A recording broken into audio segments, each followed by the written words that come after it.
Eles queriam mais, e teve que ser dado mais a eles. Aí você vai perguntar, que você é jovem, mas não tinha um monte de escravo? Por que os escravos não conquistaram isso também? Olha aí, ó.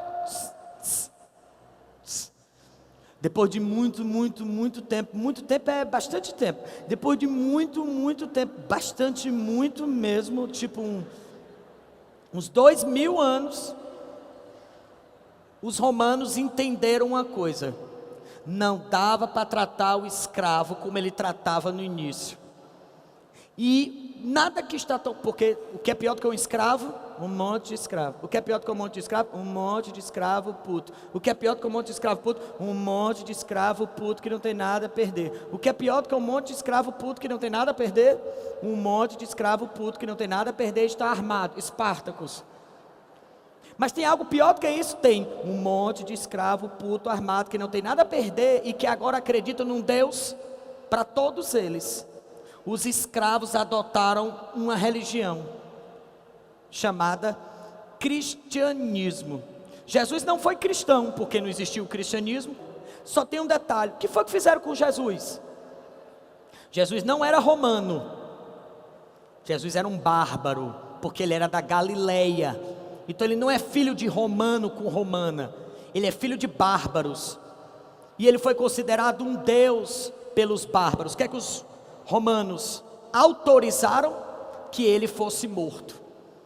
E ele foi morto de uma forma que foi extremamente violenta, mais violenta do que os romanos costumam ser, porque os romanos eram tão violentos, os romanos eram tão violentos, que tinha um ditado romano que dizia que as mulheres romanas deveriam rezar pelos seus inimigos, para que os maridos dela tivessem pena na hora de matar. Os romanos tinham o costume de matar, empalar, crucificar. E a crucificação, você botava a pessoa numa cruz, e aí eu quebrava o pulso, eu quebrava o cotovelo, eu deslocava o ombro, eu quebrava a bacia e quebrava o joelho, e deixava a pessoa na crucificação. Ficava dias lá.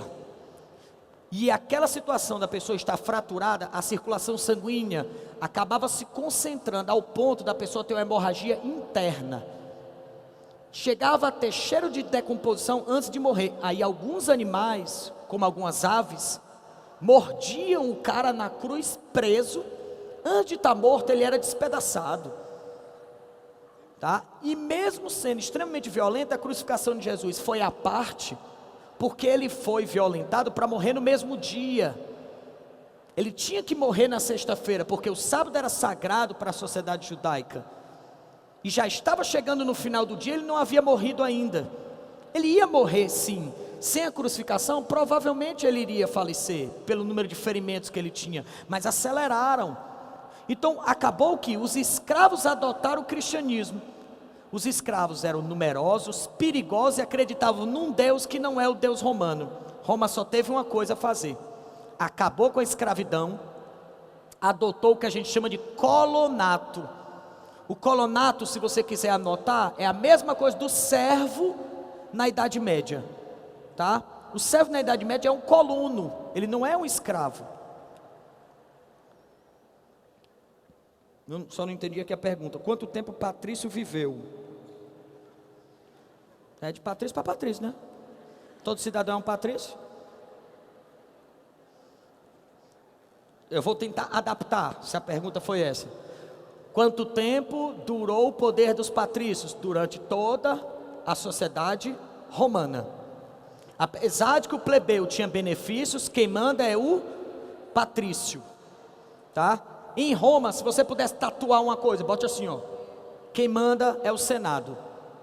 Em Roma, quem manda é o Senado. Tem negócio de imperador romano, não. Pense num título falso.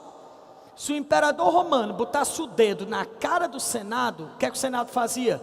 Matava o imperador. Quer um exemplo? Tem vários, Calígula entre outros, mas o mais forte foi Júlio César, o maior líder político que desafiou o Senado romano. Foi morto dentro do Senado.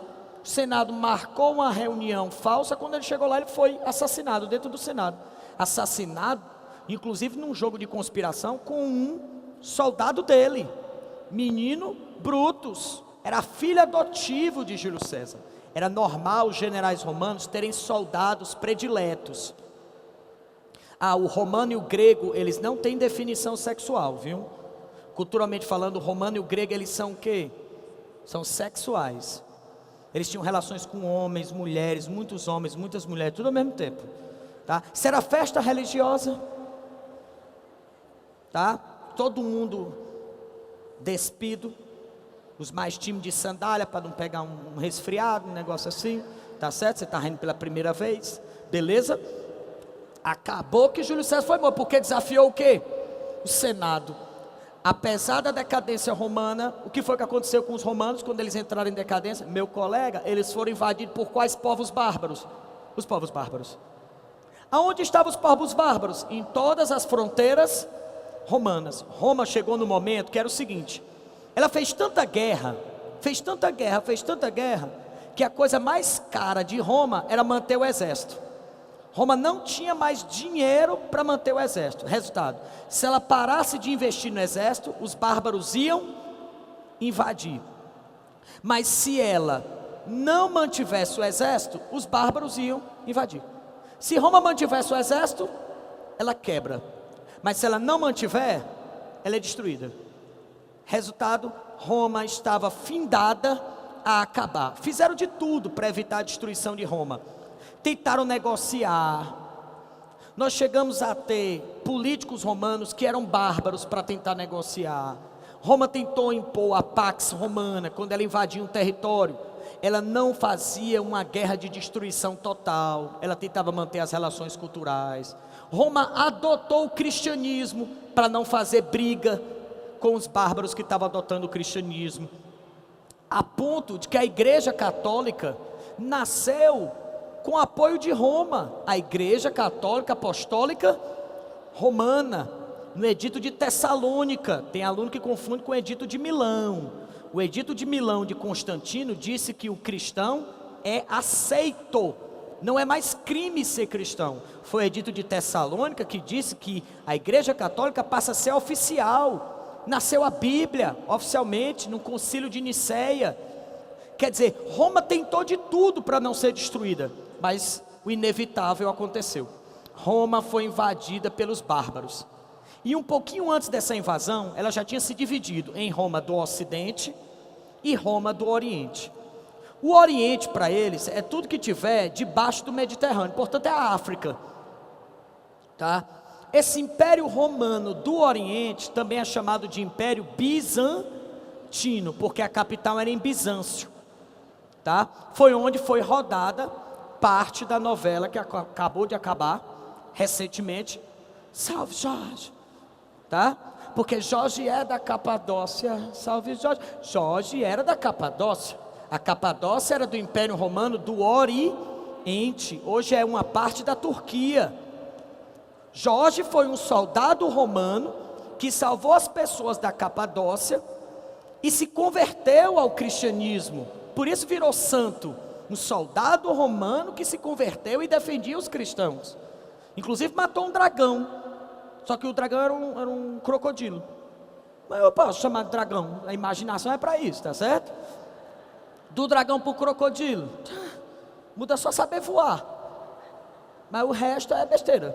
Ele cospe fogo, tu não sabe se o jacaré, se o crocodilo não tinha azia, se cuspia fogo, tá certo?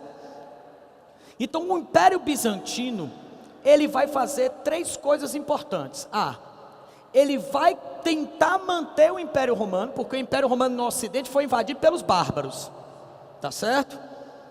O Império Romano do Oriente, ele dura mais tempo, dura exatos 10 séculos a mais do que o Império Romano do Ocidente. Enquanto Roma no Ocidente, a Europa, foi invadida pelos bárbaros no século V, tá? O Império Romano do Oriente só foi invadido no século XV, do século XIV para o século XV, tá? O Império Romano do Oriente também vai ser importante, porque ele vai compilar, em outras maneiras, ele vai resumir, ele vai juntar o Código de Direito, tá? E vai surgir o código que a gente chama de Juris Civilis.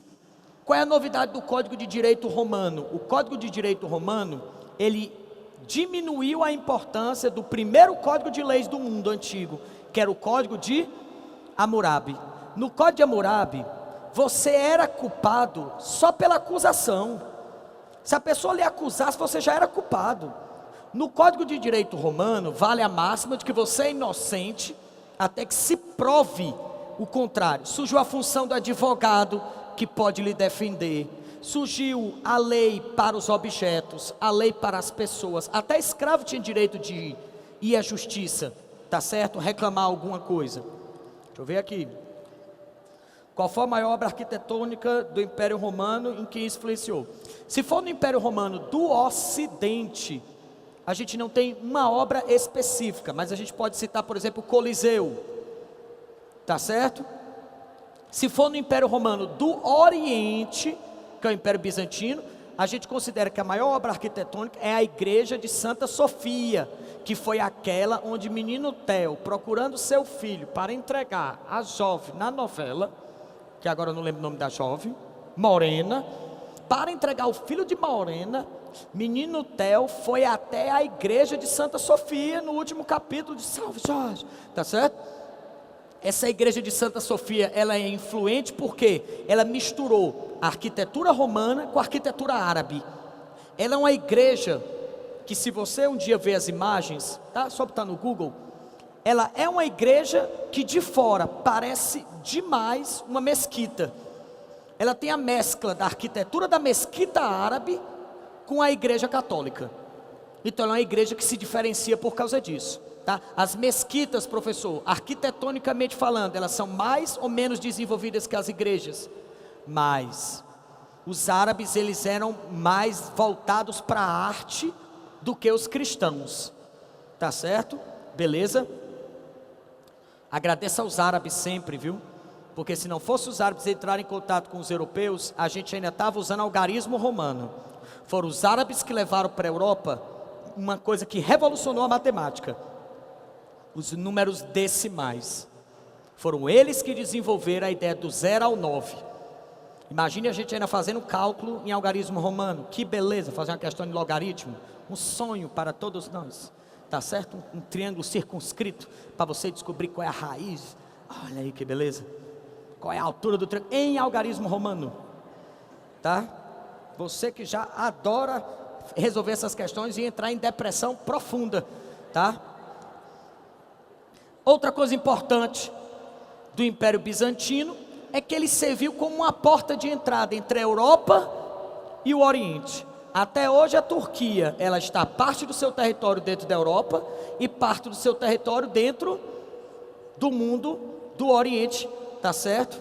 Tanto que ela fica esse questionamento da comunidade europeia, se aceitar ou não dar um passaporte ao povo turco, porque isso vai fazer uma entrada imensa de árabes dentro da Europa, tá? Qual é a concordância entre jurisprudência e júri civil? Ó, a ideia da jurisprudência, o que é? É você ser prudente diante de um júri. O que é júri para o romano? Júri são as leis. Então jurisprudência é só quando eu vou usar a jurisprudência. Isso quer dizer que você vai usar a razão do direito, porque o direito é uma ciência, tá? Antigamente no Código de Hammurabi não tem ciência, é argumento. Foi você, se eu convencer eu já mato o cara, tá? Para a gente matar aqui Roma, perguntaram se Júlio César casou com Cleópatra. Casar, não casou não. Ele coisou, mas não casou, tá? E aquela história, Cleópatra, ela era muito bonita, ela tinha um charme muito interessante. Ela era herdeira do Egito, um país que tinha uma série de riquezas e tinha uma entrada para o mar Mediterrâneo. E ainda tem, tá certo, uma passagem para o Oriente Médio. Então o Egito é estratégico para quem quer conquistar o Oriente Médio. Esse era o grande poder de Cleópatra. E ela era danada. Ela sabia que os homens poderosos queriam usá-la. Ela usava os homens. Ela não casou e para ela não era vantagem. Era melhor para ela coisar.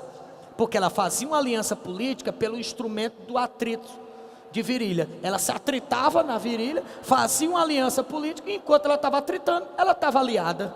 Melhor do que ter inimigo. E ainda estava ali, literalmente dormindo com o inimigo. Tá certo? Beleza? Uma jovem que já sabia das coisas, menina Cleo, tá? A outra novidade do Império Bizantino foi que a Igreja Católica, no Ocidente, se distanciou da Igreja do Oriente e acabou provocando um cisma. O que é um cisma? É uma divisão. No Ceará, cisma é quando a pessoa não gosta da outra. Tem uma cisma com esse menino que é um rei do meu abuso. Isso aí é no Ceará. Aqui na história, cisma é divisão, tá? A Igreja Católica se dividiu e disse que a Igreja no Oriente, no Império Bizantino, não seguia ao Papa. Acabou gerando uma divisão que a gente chama de heresia. Heresia é quando você faz algo que não concorda com o Papa, com a Igreja Católica. A Igreja Católica em Roma começou a ser chamada de Igreja Católica Apostólica Romana, e ela era única e agora não é mais. Se divide e vai ter a Apostólica Romana, e no Oriente vai ter a Igreja Ortodoxa. Qual é a diferença, professor? O Papa da Igreja do Ocidente, por exemplo, Papa Francisco, não tem interferência na Igreja Ortodoxa.